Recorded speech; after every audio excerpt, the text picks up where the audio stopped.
All right, I'm back after doing some sanding. As you see right here, this is the Rust-Oleum Ultra Cover Paint and Primer for like outdoor plastic furniture, etc. And if you look at it, you can see the cuts, etc. that I had to sand out. But that's what it kind of looks like, and it's kind of a rough texture. When you first apply it, it's going to have like spots in it, so you're really going to need to come back and probably sand it with 220 again, just so you'll know where, if you have any peeling or any lifting, you can kind of administrate that from the beginning to fix that problem. And then here's what it looks like when you buy the dual color fabric, the vinyl and fabric from O'Reilly's, which you can tell it comes out very wet and it wants to be runny. And I mean, it ain't the best of product because it covers it, but it comes out just almost too wet, versus the Rust-Oleum that actually, you can see the difference in the two.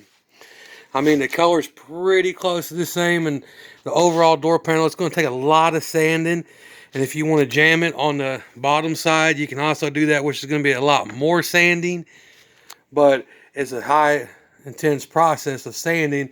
And then you come into things like this when you're dealing with an older Chevrolet truck from like a 88 to 98, you'll get like scratches and different little blemishes into it.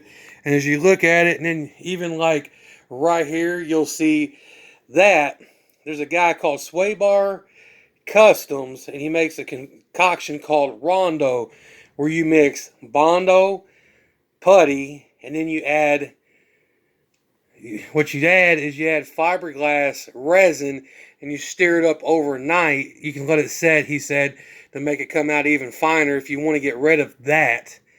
And then you apply the catalyst, which is the hardener of the Bondo and the fiberglass resin epoxy. You stir it up and you can just brush it on. And then like if you wanted to put, you can see like in this general area right here, if you want to cut out for a speaker, he's very good because I watched him, and a big shout out to him. He took like wood dowels and placed them standing up, and then he put his cover over it so it'd have a place to screw the speaker to, and you can cut this out with a jigsaw or just about anything, and you can sand it down with a DA if you want.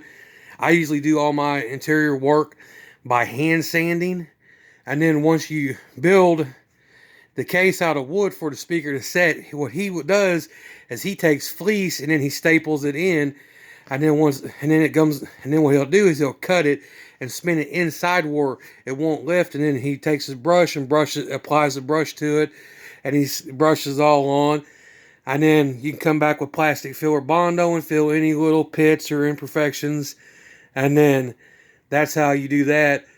And then you can place your speaker in it, and then you have like a cool little custom door instead of buying a kick panel from a lot of these companies that want like $150 all the way up to like $300 from like LMC Styling Trucks, a business out of Ohio, and Crutchfield. You can make your own stuff if you have it in you to do it. And I mean, you can, and even if you, if you want to get real crazy on like the vents right here, you can take the vents and go from the outside of the vents, and you can cut these intersections out, and you could actually put a light on the inside. But this is just a part two, and I'm doing this inside because it's kind of cold outside and my garage isn't fully set up. I've been working on it, but we'll get to that point later on. I'm just showing you some general aspects of repurposing the Chevrolet door because my interior of my truck is red. So, I mean, this product right here works great for fabric. It is not really good for anything that's like of this nature of a plastic or ABS or interior stuff. I mean, because a lot of stuff, it has to have a bonding agent. Like when you paint car bumpers, most of the car bumpers will say, like you buy a car bumper from Keystone, it'll say you can sand it with a gray scuff pad, red scuff pad. Some of the bumpers will say they do not need sanded at all, and you can just place them on there. Well, the problem is if you go to prime it, the primer lifts versus scuffing it down and spraying it with Bulldog so it has an epoxy resin so the paint doesn't lift. There's a process to everything you do when you're dealing with this kind of interior work. And I'll post another video because I've worked over my truck fairly decent, because the truck was in a wreck. A guy worked on it and the truck was destroyed. So I've made the whole body almost 90% all steel, and it has a few dents here and there. Still needs inner and outer rockers installed on both sides. But I've done the cab corner, which is a bad idea, because you always have to do the outer rocker, then the inner rocker, so you'll have something to weld to when you do the cab corner. I can do a whole demonstration in a different video on that on another truck I have. But anyway, this is part 2 of interior modification to take a blue door panel and make it red to match the interior of the truck. And it's just a couple demonstrations of 2 different products, so you can see how this one is actually bonding. And then if you look at it, you can see some of it wanting to lift, because when you see them bubbles in it, it's kind of lifting. It looks like fish eyes, so it really has to be sanded more. When you put it on, it's just mainly you're like applying a primer to it.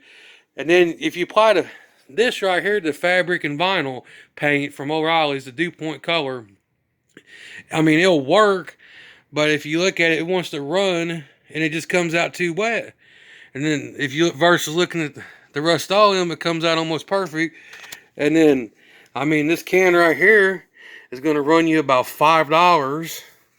And then if you go to O'Reilly's and buy this can, you're talking about $5 to $10, and it's almost not a very good product.